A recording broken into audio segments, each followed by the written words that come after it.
Pemirsa, Menteri Keuangan Purbaya Yudi Sadewa meluncurkan layanan hotline Lapor Pak Purbaya. Meski Menkyu Purbaya menyatakan ini tak main-main, namun sebagian kalangan masih ragu dengan tindak lanjutnya. Sebab sebelumnya Wapres Gibran, yaitu Gibran Rakabuming Raka, juga membuat kanal Lapor Mas Wapres. Namun tindak lanjutnya tidak jelas. Apa yang akan menjadi tantangan dari kanal Lapor Pak Purbaya?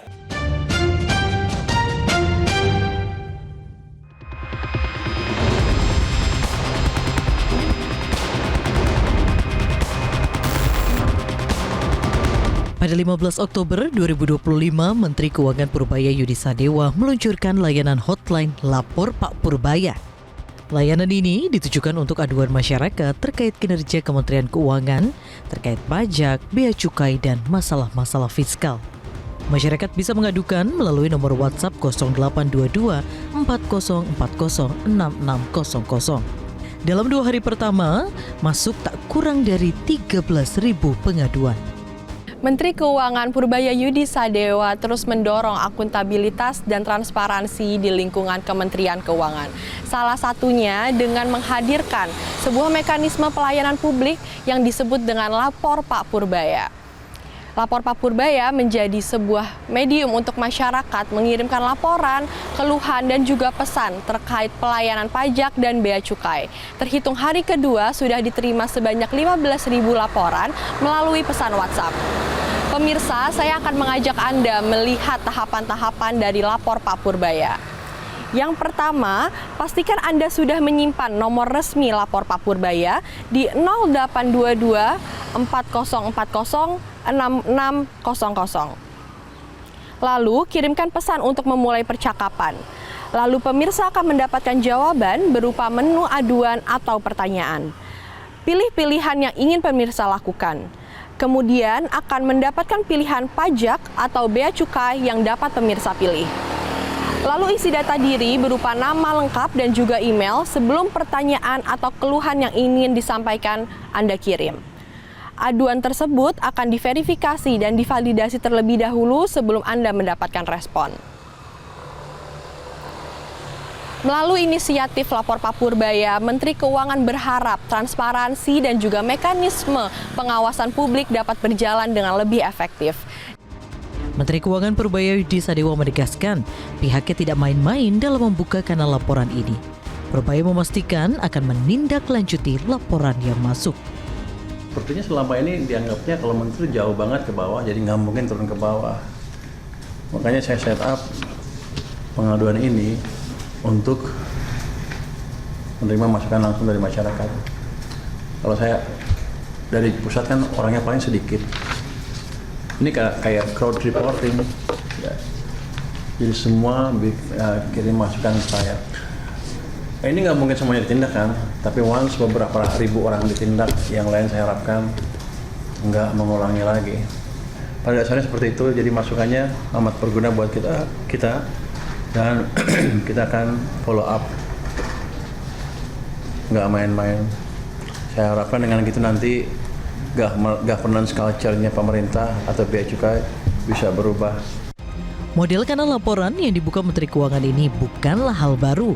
Wakil Presiden Gibran Rakabuming Raka juga pernah membuat kanal Lapor Mas Wapres. Program Lapor Mas Wapres diluncurkan pada 11 November 2024 sebagai kanal aduan masyarakat di bawah Sekretariat Wakil Presiden Setwapres.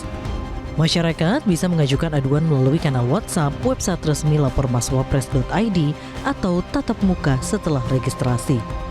Laporan masuk dari berbagai tema antara lain pertanahan, pendidikan, bantuan sosial, keuangan, dan sebagainya.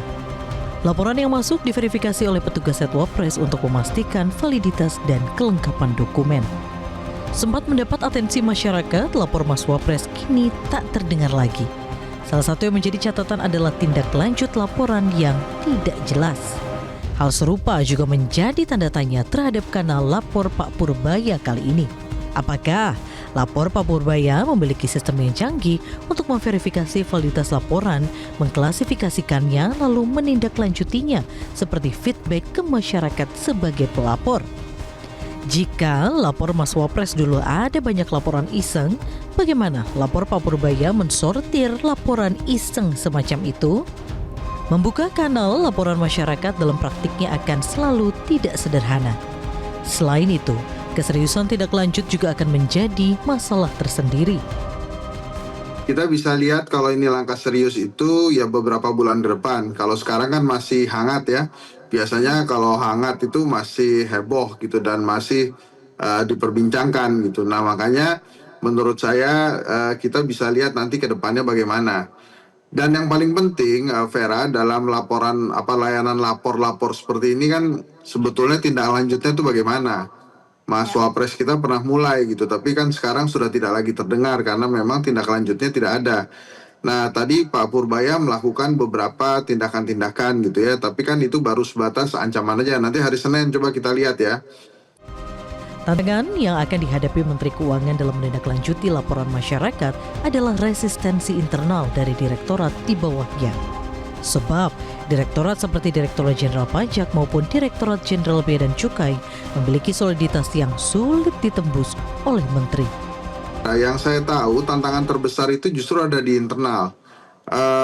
Mungkin Pak Purbaya juga sudah paham bahwa yang namanya bea cukai dan pajak itu ada pendidikannya sendiri dan mereka ada batch-batch angkatan yang sangat loyal terhadap angkatannya. Dan mereka juga sangat setia tuh pada esprit de corps-nya gitu ya.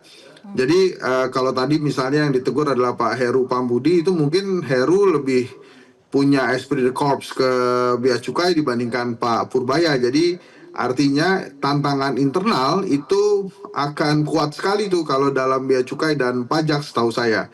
Maka Purbaya, Pak Menkyu menurut saya jangan hanya komunikasi eksternal yang dilaksanakan, tapi juga komunikasi internal. Selama saya berkecimpung dalam bidang komunikasi, Vera, yang namanya internal komunikasi itu lebih berat daripada eksternal komunikasi. Karena di internal komunikasi Anda menghadapi anak buah, menghadapi teman-teman sendiri gitu ya, yang juga memiliki kesibukan masing-masing. Kemudian Pak Purbaya melaksanakan layanan lapor Pak Purbaya ini, kalau internalnya tidak diperbaiki maka akan kesulitan.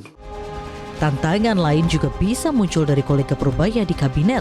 Belakangan, mulai muncul resistensi dari anggota kabinet terhadap langkah-langkah yang dilakukan Menkyu Purbaya. Juga beberapa yang saya lihat juga bisa menjadi berbahaya ketika ada miskomunikasi ataupun ada ketidaksinkronan apa yang disampaikan oleh Pak Purbaya dengan apa yang disampaikan oleh koleganya di kabinet atau bahkan apa yang disampaikan oleh Pak Presiden. Makanya ini yang harus dilihat juga adalah komunikasi boleh saja dengan gaya seperti sekarang, tapi yang harus dilihat adalah untuk kebenaran faktanya dan juga gaya dan komunikasi yang memang isinya itu harus berbobot dan juga kalau boleh saya bilang pemerintah itu harus satu suara. Kanal lapor Pak Purbaya memang baik sebagai fungsi input dan partisipasi publik. Tapi pada saat yang sama akan menjadi pertaruhan Menteri Keuangan Purbaya Yudi Sadewa. Sebab jika tindak lanjutnya mengecewakan, maka akan menjadi bumerang bagi Purbaya sendiri.